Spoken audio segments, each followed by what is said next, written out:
సమరం న్యూస్ ఛానల్కు స్వాగతం. ఈనాటి ముఖ్యాంశాలు: చండీగఢ్ బిల్లుపై రగడ, సొంతిల్లు ఎట్ 3.47 లక్షలు, గూగుల్ వచ్చాక ఐటీ కంపెనీలు క్యూ కడతాయి, డ్రగ్స్ వినియోగంపై ప్రభుత్వం కఠిన చర్యలు, ప్రభుత్వ వ్యతిరేక తీర్పులే స్వతంత్రతకు రుజువు కాదు, రెండో రోజు తేలిపోయిన భారత బౌలర్లు, అంధుల టీ20 ప్రపంచ కప్ భారత్ సొంతం, జీర్ణ సమస్యలను దూరం చేసే మఖానా. ఈరోజు వార్తలను చూద్దాం. చండీగఢ్ బిల్లుపై రగడ. పార్లమెంటు శీతాకాల సమావేశాల్లో కేంద్ర ప్రభుత్వం ప్రవేశపెట్టాలనుకున్న చండీగఢ్ బిల్లుపై పంజాబ్ నుంచి తీవ్ర వ్యతిరేకత వ్యక్తమైంది. ఈ బిల్లు ద్వారా సమాఖ్య నిర్మాణాన్ని కేంద్రం దెబ్బతీస్తోందని అన్ని పార్టీలు ఆగ్రహం వ్యక్తం చేశాయి. దీంతో కేంద్ర ప్రభుత్వం దిగొచ్చింది. బిల్లును ఈ శీతాకాల సమావేశాల్లో పెట్టడం లేదని, అందరితో చర్చించాకే తీసుకొస్తామని వివరణ ఇచ్చింది. శీతాకాల సమావేశాల్లో ప్రవేశపెట్టే 10 బిల్లుల వివరాలను లోక్సభ, రాజ్యసభలు శనివారం విడుదల చేసిన బులెటిన్లలో పేర్కొన్నాయి. అందులో రాజ్యాంగ 131వ సవరణ బిల్లు 2025 ఉంది. ఆ బిల్లు ప్రకారం రాజ్యాంగంలోని ఆర్టికల్ 240 కింద చండీగఢ్ రాష్ట్రపతి పర్యవేక్షణలోకి వస్తుంది. దీనివల్ల దానిపై నియంత్రణతో పాటు నేరుగా చట్టాలు చేసే అధికారం రాష్ట్రపతికి సంక్రమిస్తాయి. స్వతంత్ర పాలకుడిని నియమించే అధికారం లభిస్తుంది. ఈ బిల్లుపై పంజాబ్లో తీవ్ర నిరసన వెల్లువెత్తడంతో కేంద్ర ప్రభుత్వం ఆదివారం వివరణ ఇచ్చింది. బిల్లును పార్లమెంట్ శీతాకాల సమావేశాల్లోనే తీసుకొచ్చే ఉద్దేశం లేదని కేంద్ర హోంశాఖ పేర్కొంది. చండీగఢ్ కేంద్రపాలిత ప్రాంత ప్రయోజనాలను గమనంలోకి తీసుకుని భాగస్వామ్యులందరితో సంపూర్ణంగా చర్చించాకే సరైన నిర్ణయం తీసుకుంటాం. ఈ విషయంలో ఆందోళన అవసరం లేదు. రానున్న శీతాకాల సమావేశాల్లోనే బిల్లును తేవాలన్న ఆతృత కేంద్ర ప్రభుత్వానికి లేదు అని వెల్లడించింది. సొంతిల్లు ఎట్ 3.47 లక్షలు. మీరు గ్రామీణ ప్రాంతంలో ఉంటున్నారా? సొంతిల్లు లేదా? అయితే దరఖాస్తు చేసుకునేందుకు మరో 6 రోజులే గడువుంది.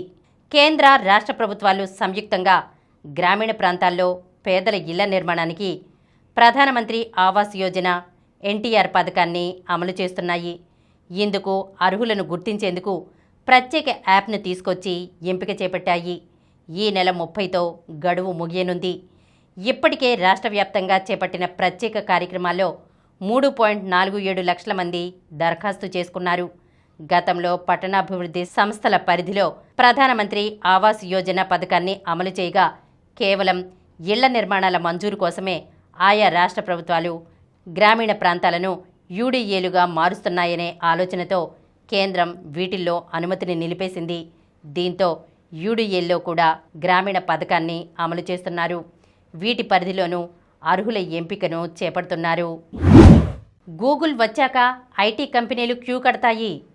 ఐటీ దిగ్గజ సంస్థ గూగుల్ విశాఖలో $15 బిలియన్ భారీ పెట్టుబడితో ఏఐ డేటా సెంటర్ ఏర్పాటు చేయడం ఆంధ్రప్రదేశ్కు పెద్ద వరమని, భవిష్యత్తులో ఆంధ్రప్రదేశ్ డిజిటల్ హబ్గా మారేందుకు ఇది ఉత్ప్రేరకంగా ఉపయోగపడుతుందని అమెరికాకు చెందిన ఏఐ నిపుణుడు గ్రెగరీ సి అలెన్ అన్నారు.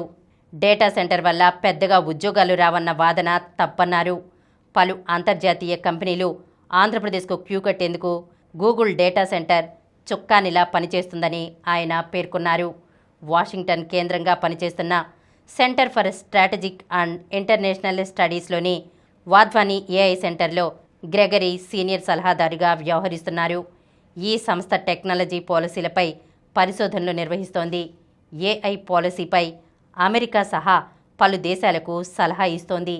ఇటీవల విశాఖలో పెట్టుబడిదారుల సదస్సులో ఏఐ రంగంపై మేధోమథనంలో పాల్గొనేందుకు వచ్చిన గ్రెగరీ ప్రత్యేకంగా మాట్లాడారు. డ్రగ్స్ వినియోగంపై ప్రభుత్వం కఠిన చర్యలు. మాదక ద్రవ్యాల నిర్మూలనలో ప్రజలు భాగస్వాములు కావాలని రాష్ట్ర డీజీపీ హరీష్ కుమార్ గుప్తా పిలుపునిచ్చారు.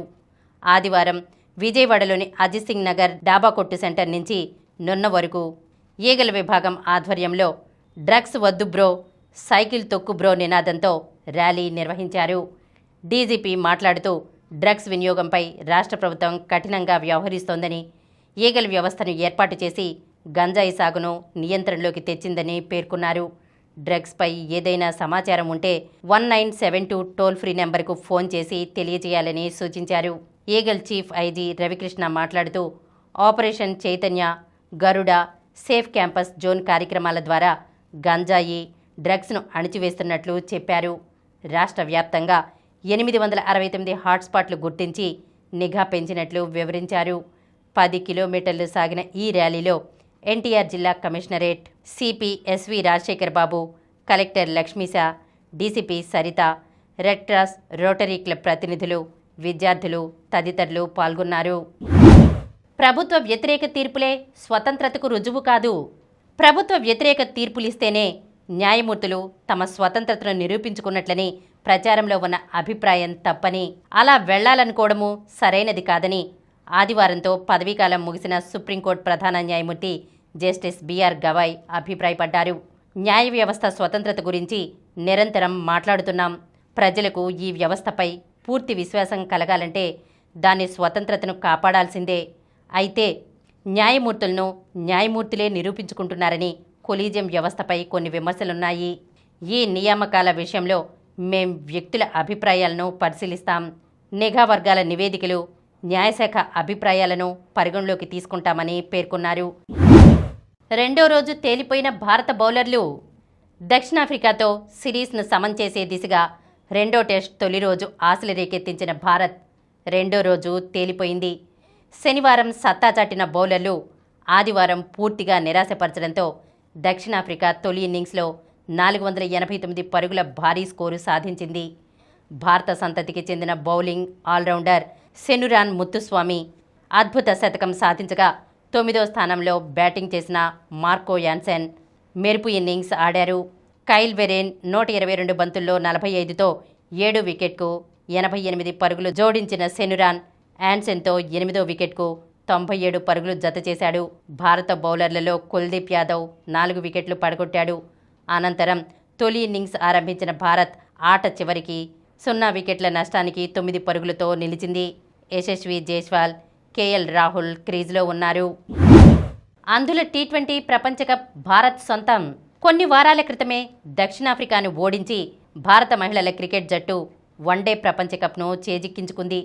ఆ స్ఫూర్తితో మరో భారత మహిళల జట్టు ప్రపంచ కప్ గెలిచింది. ఈ కప్ నెగ్గింది అంధుల క్రికెట్లో. మహిళల కోసం నిర్వహించిన తొలి అంధుల టీ20 ప్రపంచ కప్లో దీపికా సారథ్యంలోని భారత్ విజేతగా నిలిచింది. ఆదివారం జరిగిన ఫైనల్లో 7 వికెట్ల తేడాతో నేపాల్ను చిత్తు చేసింది. మొదట నేపాల్ 5 వికెట్లకు 114 పరుగులు చేసింది. Saritha top scorer. క్రమశిక్షణతో బౌలింగ్ చేసిన జట్టు కేవలం 1 బౌండరీ మాత్రమే ఇవ్వడం విశేషం. లక్ష్యాన్ని భారత్ 12 ఓవర్లలో 3 వికెట్లు కోల్పోయి అందుకుంది. పౌలా సారెన్, పాంగి కరుణకుమారి కీలక ఇన్నింగ్స్ ఆడారు. అంతకుముందు సెమీస్లో ఆస్ట్రేలియాను భారత్ ఓడించగా పాకిస్తాన్పై నేపాల్ నెగ్గింది. 6 దేశాలు తలపడిన ఈ టోర్నీలో దీపికా బృందం 1 మ్యాచ్ ఓడిపోకుండా కప్ గెలిచింది.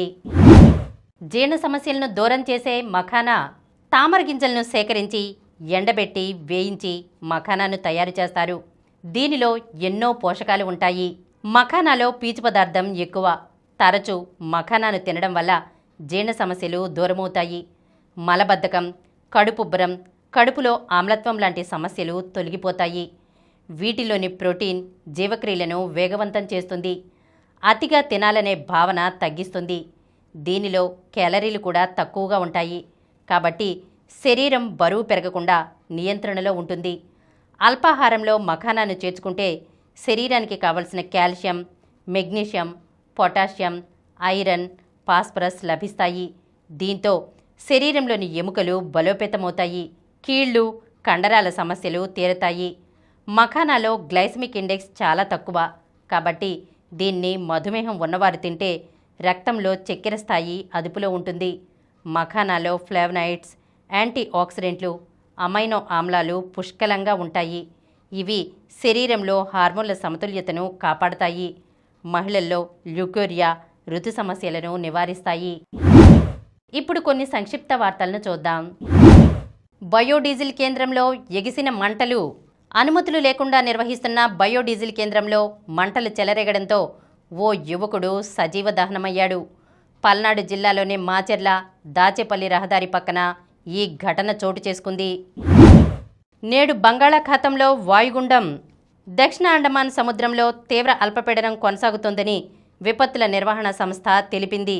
ఇది పశ్చిమ వాయువ్య దిశగా కదులుతూ ఈ రోజుకి ఆగ్నేయ బంగాళాఖాతాన్ని ఆనుకుని ఉన్న దక్షిణ అండమాన్ సముద్రంలో వాయుగుండంగా మారే అవకాశం ఉందని పేర్కొంది. కర్ణాటకలో సీఎం కుర్చీ కోసం ఆగని పోరు అధిష్టానమే పరిష్కరిస్తుందన్న ఖర్గే కాంగ్రెస్ అధ్యక్షుడిని కలవని డీకే వర్గం. దక్షిణాఫ్రికాతో వన్డే సిరీస్కు భారత జట్టు ఎంపిక. దక్షిణాఫ్రికాతో ఈ నెల 30న మొదలయ్యే 3 వన్డేల సిరీస్లో కేఎల్ రాహుల్ టీమిండియాను నడిపించనున్నాడు. రెగ్యులర్ కెప్టెన్ శుభ్మన్ గిల్ గాయంతో దూరం కావడంతో అతడు సారథిగా నియమితుడయ్యాడు. విజేత లక్ష్యసేన్. భారత స్టార్ షట్లర్ లక్ష్యసేన్ అదరగొట్టాడు. ఆస్ట్రేలియన్ ఓపెన్ ప్రపంచ టూర్ సూపర్ 500 బ్యాడ్మింటన్ టోర్నీలో విజేతగా నిలిచాడు. ఆదివారం పురుషుల సింగిల్స్ ఫైనల్లో లక్ష్యసేన్ 21-15, 21-11తో యుషి తనకాపై విజయం సాధించాడు. మరిన్ని వార్తా విశేషాలతో రేపటి సమరం న్యూస్ ఛానల్లో మళ్ళీ కలుద్దాం. ప్రతిరోజు వార్తా విశేషాల కోసం అనతి కాలంలోనే 20 కోట్లకు పైగా వ్యూస్ సాధించిన సమరం ఛానల్ సమర్పించు సమరం న్యూస్ ఛానల్కు సబ్స్క్రైబ్ చేయండి, లైక్ చేయండి, మీ ఫ్రెండ్స్కి షేర్ చేయండి. అలాగే ప్రక్కనున్న గంట సింబల్ని ప్రెస్ చేయడం మర్చిపోకండి.